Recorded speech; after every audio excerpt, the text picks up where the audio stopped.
tidak dapat digunakan untuk pendanaan dalam bidang pertambangan, sehingga kami pilih untuk dana pinjaman luar negeri. Nah, dana pinjaman yang luar negeri ini kami spesifikkan lagi, yaitu bukan di pinjaman kepada IMF, tapi pinjaman ke negara lain. Karena apa? Karena ketika kita meminjam ke IMF, maka rasio bunganya terlalu tinggi dan kita menggunakan dana pinjaman ke negara lain. Nah, kenapa saya pro dengan mosi ini? Karena apa? Karena kandungan mineral emas yang terkandung di Papua itu masih sekitar 3,8 miliar ton, sehingga jika hanya untuk mengakuisisi saham sebesar 50% saham Freeport itu masih dapat digunakan untuk lunasi. Kemudian berbicara mengenai rasio utang Indonesia itu masih secara normal, yaitu dalam kisaran 30%. Ini masih sangat normal dibanding rasio utang Amerika, yaitu 120% dibandingkan aset yang mereka miliki. Terima kasih.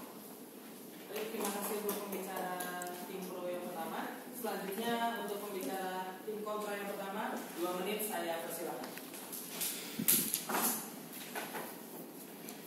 Selamat malam Bapak Ibu Dewan Juri yang kami hormati, tim proposisi yang kami hargai, serta teman-teman yang berbahagia. Dalam mosi kali ini, keinginan pemerintah divestasi 51% saham Freeport dengan segala cara meskipun dengan dana pinjaman. Mari kita cari tahu bagaimana sejarah Freeport ini berada di Indonesia. Pada 1960, Indonesia memiliki kekayaan yang sangat besar, memiliki tambang emas, kekayaan emas yang sangat besar. Namun Indonesia tidak memiliki kemampuan untuk mengeksplorasi kekayaannya itu. Maka datanglah investasi dari asing, yaitu PT Freeport, untuk membantu Indonesia mengeksplorasi kekayaannya itu sendiri. Lalu Bapak Ibu Dewan Juri yang kami hormati, semenjak tahun 1960 hingga saat ini banyak sekali usaha-usaha pemerintah untuk divestasi Freeport itu karena melihat keuntungan-keuntungan yang masih ada dari Freeport tersebut. Hingga tahun 2018 pemerintah Joko Widodo menargetkan 51% di bulan Mei dan ternyata gagal. Kami sebagai tim kontra ingin menjadi sangat realistis dan melihat bahwa 51% ini tidak harus diusahakan dengan utang karena dengan bunga yang tinggi itu akan menjadi merugikan bagi Indonesia, dengan alasan ketika kita mendapatkan dividen kita akan menggunakan dividen itu untuk membayar bunga-bunga hutang dari hutang luar negeri kita seperti yang dikatakan oleh tim proposisi. Maka keuntungan profit bersih yang didapatkan oleh negara akan berkurang. Kami mengajukan mekanisme untuk mengajukan solusi dengan yang pertama adalah meningkatkan pajak perusahaan Freeport itu sendiri. Jadi instead of selain kita mendapatkan penghasilan dari dividen itu, kita malah akan mendapatkan penghasilan dari pajak yang kita kenakan pada Freeport itu sendiri. Lalu kita juga akan memberikan kewajiban untuk penyerapan tenaga kerja Indonesia untuk meningkatkan daya beli masyarakat dan membuka lapangan kerja bagi masyarakat Indonesia. Selanjutnya untuk pembicara kedua tim pro, kami persilakan.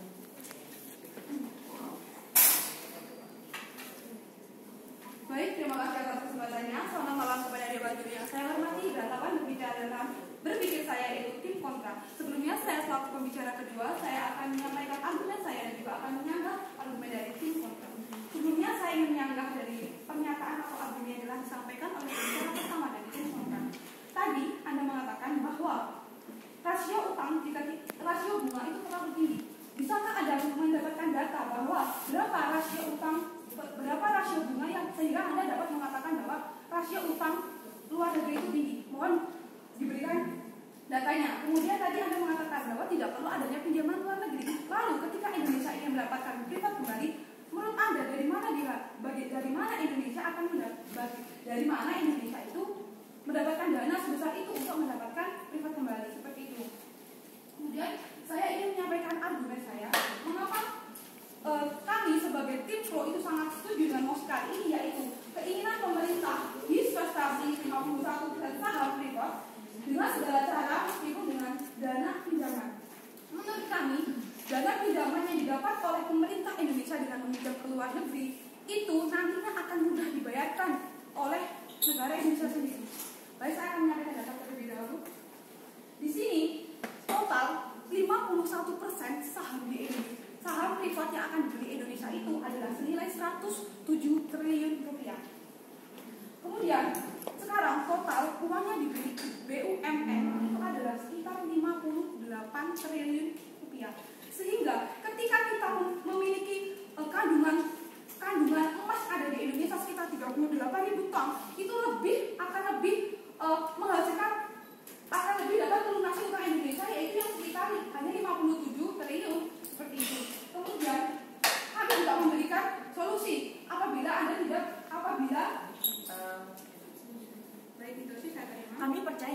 bahwa seperti yang sudah diberlakukan oleh pemerintah Indonesia, Freeport, pembebasan investasi Freeport ini dipegang oleh BUMN, di mana kita tahu BUMN menggunakan situasi market yang mana mereka juga mendapatkan profit, tidak hanya mendapatkan dari utang negara.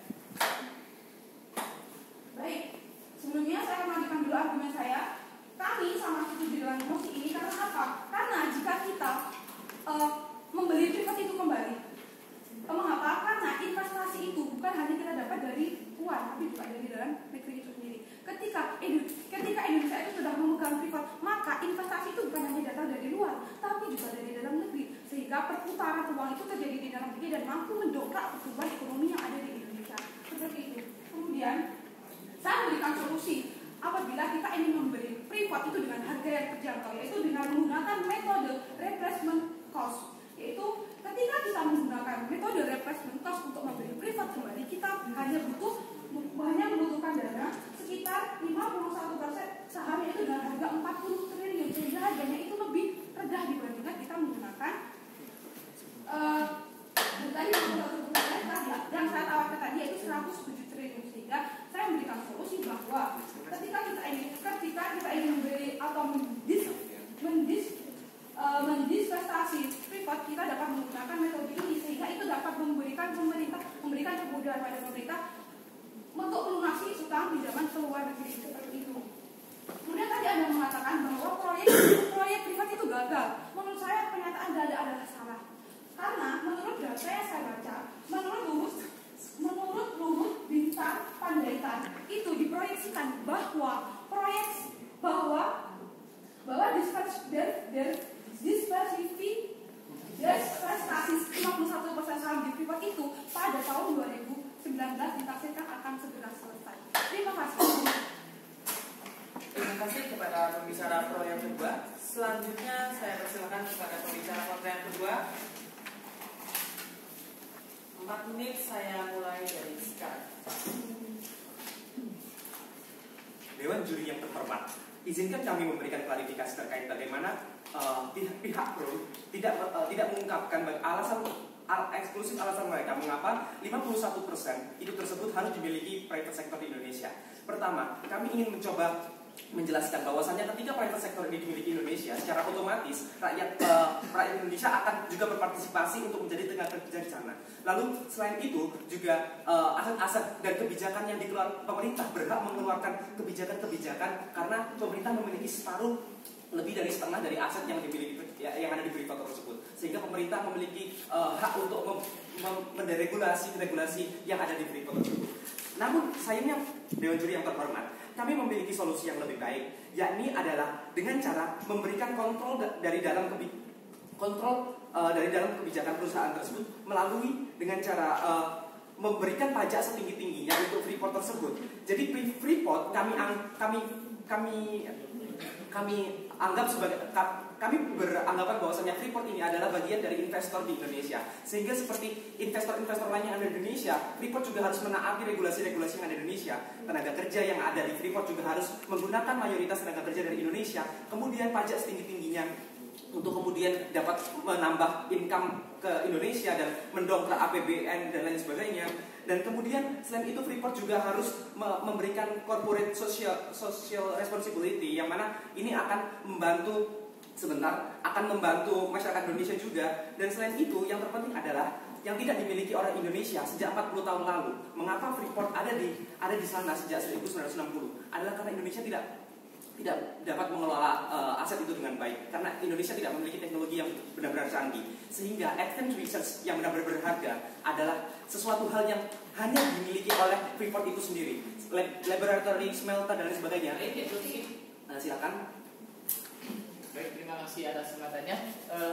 Sedari tadi kami belum mendengar selain dari dana pinjaman, dari mana Anda dapat mendivestasi 50% satu saham Freeport agar itu dapat sudah bisa. Nah, jadi Dewan Juri yang terhormat, kami ingatkan kembali bahwasanya angka 51% seperti yang telah dibicarakan pembicara pertama kami adalah benar-benar tidak realistis, sehingga kami memberikan solusi yang lebih baik, yakni terkait memberikan kontrol melalui pemberlakuan pajak setinggi-tingginya kepada Freeport itu sendiri. Lalu juga untuk mengizinkan Freeport membangun advanced research yang benar-benar masyarakat Indonesia tidak memiliki kapasitas di bidang itu. Lalu juga kedepannya ketika advanced research ini benar-benar berjalan, secara otomatis akan menambah investor-investor tidak hanya dari luar Indonesia tapi juga dari dalam negeri juga akan masuk ke dalam situ, sehingga future investmentnya juga akan semakin meningkat. Karena Dewan Juri yang terhormat, ketika kami hanya mengikuti keinginan pemerintah, kita memiliki 51% private sector tersebut, maka apa yang terjadi? Indonesia tidak memiliki kapasitas di bidang advanced research misalnya. Indonesia tidak memiliki tenaga-tenaga yang benar-benar ahli untuk mengelola. Karena yang mengetahui karakteristik dari Freeport itu sendiri, yang telah mengelola selama 40 tahun adalah Freeport itu sendiri. Sehingga yang benar-benar understand tentang keadaan di Freeport itu seperti apa adalah mereka. Sehingga kami percaya bahwasanya dengan memberlakukan pajak setinggi-tingginya itu akan juga sama dengan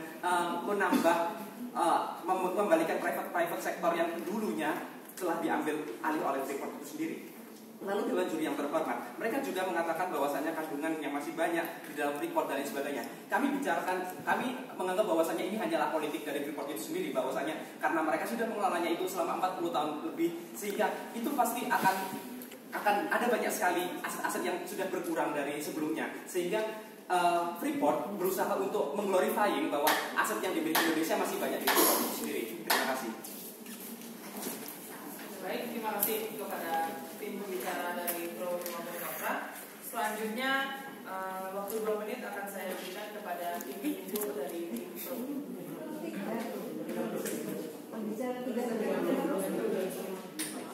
Kepada speaker 3, waktunya 4 menit dimulai dari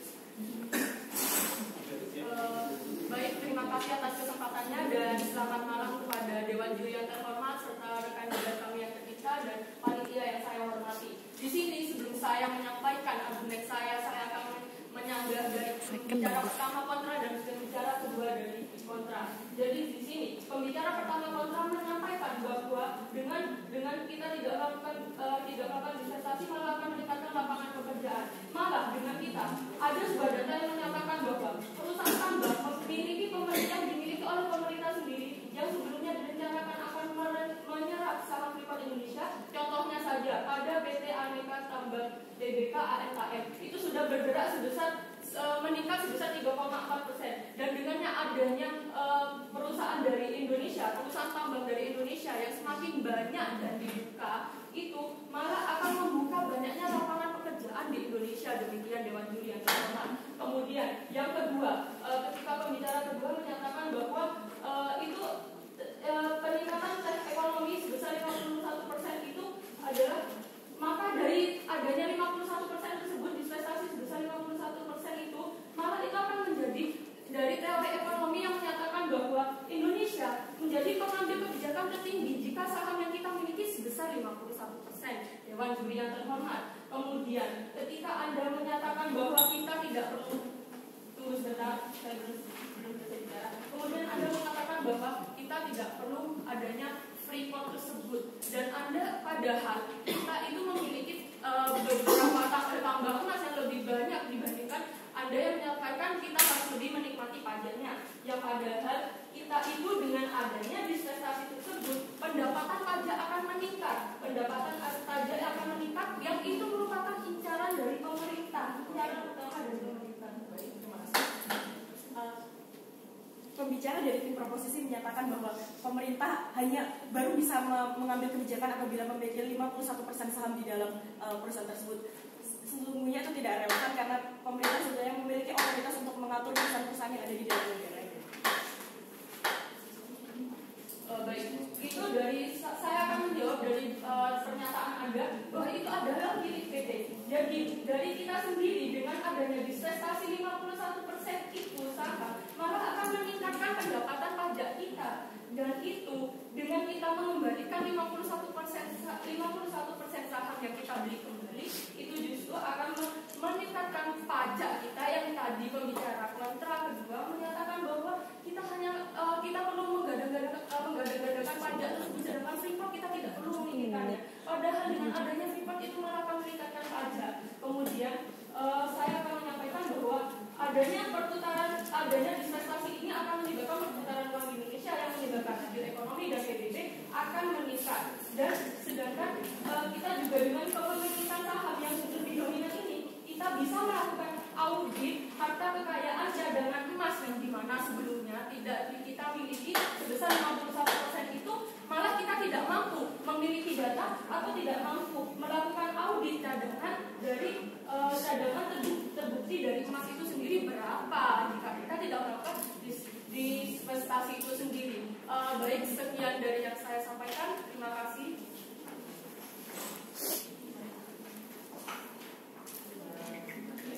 Terima kasih dari pembicara teknologi ketiga. Lalu selanjutnya tim kontra pembicara ketiga untuk 4 menit bisa mulai. Ya, selamat malam bagi Bapak Ibu Dewan Juri yang terhormat, teman-teman sekaligus tim kru maupun para panitia dan juga hadirin sekalian yang telah berbahagia sampai malam ini. Baiklah, saya speaker ketiga yang akan membawakan sebelum saya membawakan argumen saya akan merangkum dari speaker pertama saya maupun speaker kedua saya.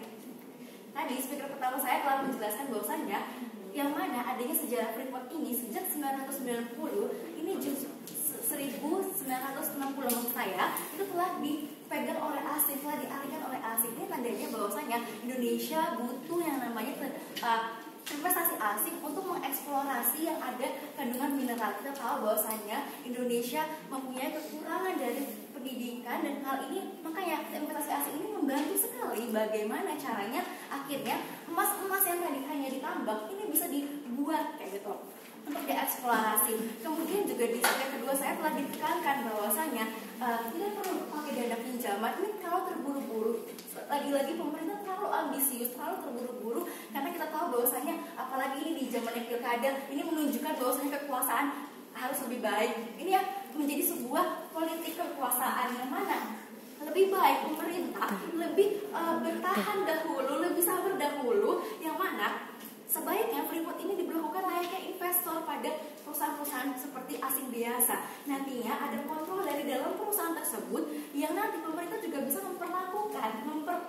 memberikan pajak yang tinggi sehingga investor ini bisa nantinya memberikan pendapatan bagi Indonesia. Kita tahu bahwasanya pajak merupakan salah satu pendapatan yang besar di Indonesia. Jadi ini menjadi suatu kesempatan emas. Kemudian yang kedua adalah dengan adanya kontrol dari dalam, pemerintah juga bisa memberikan regulasi-regulasi sehingga kita juga dapat mentaati. Kemudian adalah ya silahkan. Terima kasih atas kesempatannya. Dari tadi pembicara ketiga membahas mengenai kontrol dari dalam. Kontrol dari dalam seperti apa, regulasinya bagaimana, dan kontrolnya bentuk seperti apa dan apa feedbacknya kepada Indonesia baik kita bahas. Ya, itu akan saya jelaskan Bapak Ibu Dewan Juri terhormat. Sayangnya tim pro terlalu terburu-buru ingin menanyakan satu hal yang padahal ini akan saya jelaskan selanjutnya. Oke, mekanismenya adalah dengan advanced research, yaitu research lebih lanjut, yaitu dengan cara pemerintah memberikan mekanisme mengeksplorasi produk-produk baru di Freeport. Kita tahu bahwa dulu di Freeport hanya ditemukan emas, sekarang bisa ditemukan dengan mineral dan sebagainya. Tadinya mungkin bisa produk yang satu ini emas bisa jadi satu produk itu bisa diolah menjadi 3 produk dengan adanya riset lebih dalam, sehingga ketika produk-produk itu dieksplorasi otomatis ini akan menarik investor. Wah, Indonesia bisa PT Freeport ini bisa menghasilkan produk-produk yang bagus sehingga juga dari luar akan tertarik investor tersebut. Kemudian juga selain juga pajak juga tinggi, pendapatan Indonesia juga tinggi, sehingga uang yang diakumulasikan ini bisa memberi Freeport tadi 51% tanpa memberi dana pinjaman. Kita tahu bahwa bahaya utang ini sangat besar, di mana pemerintah hanya memberikan solusi dari lubang tutup lubang. Bapak Ibu Dewan Juri terhormat, sesungguhnya mempunyai utang itu tidak enak, seperti dikejar-kejar oleh hantu. Yang mana kita tahu bahwa ini peluang, tapi di sisi lain kita punya utang, apalagi tentu yang menjaga utang ini tidak mau dengan percuma-cuma gitu ngasih berapa tahun, pasti dia kita memberikan jangka yang sangat panjang. Tentu ini menjadi suatu bahaya bagi Indonesia yang akhirnya melahirkan bukan sebuah keuntungan, tapi adalah kelahiran utang bagi cucu-cucu Indonesia. Yang seperti kita tahu ini telah terjadi pada rezim Pak Soeharto, dan ini telah terjadi pada saat ini kita menanggung utang bagi negara dan hasilnya utang itu menjadi lebih besar. Sehingga kami dari tim kontra percaya bahwasanya untuk diservasi saham Freeport ini bukan dengan cara dari pinjaman, tapi pemerintah lebih bersabar untuk pajak dan eksplorasi produk. Terima kasih.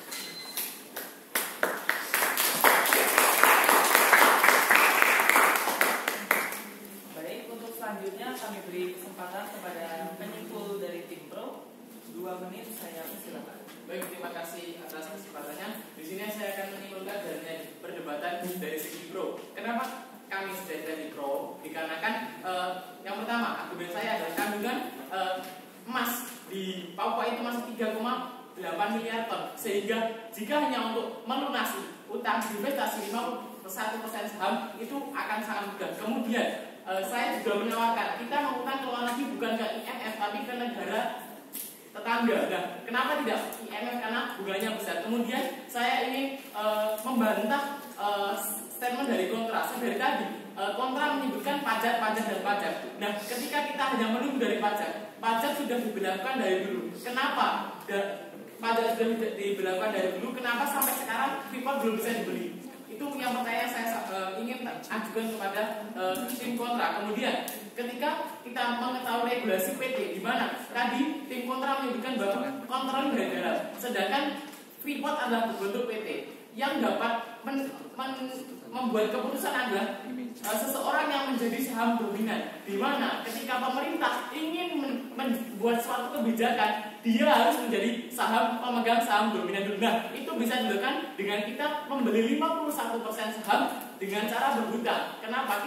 Nantinya kita dapat bisa membuat PT itu arahnya kemanapun seperti yang pemerintah mau. Nah, ketika kita hanya menunggu di pajak, sedangkan yang sudah dieksplorasi, Freeport yang sudah dieksplorasi itu adalah sebesar 1,7 miliar ton. Nah, 1,7 miliar ton itu sudah hilang dan kita sudah menikmati pajak. Namun dari dulu sampai sekarang dengan pajak kita belum dapat bisa membeli Freeport. Nah, yang sekarang kandungannya masih 3,8 miliar ton ini, mari kita beli dengan utang, kita bayar dengan pengolahan kita sendiri. Nah, setelah kita mendapat saham dominan, kita dapat menerapkan apapun aturan yang dapat menguntungkan Indonesia. Dengan habis ini adalah bentuknya. Terima kasih. Selanjutnya penyimpul dari tim kontra, 2 menit saya persilakan. Bapak Ibu Dewan Juri yang kami hormati serta teman-teman yang berbahagia. Dalam perdebatan kali ini terdapat beberapa pertentangan yang terjadi. Mari kita analisis satu persatu. Yang pertama adalah pertanyaan, apakah proposal yang diajukan tim pro lebih baik daripada tim kontra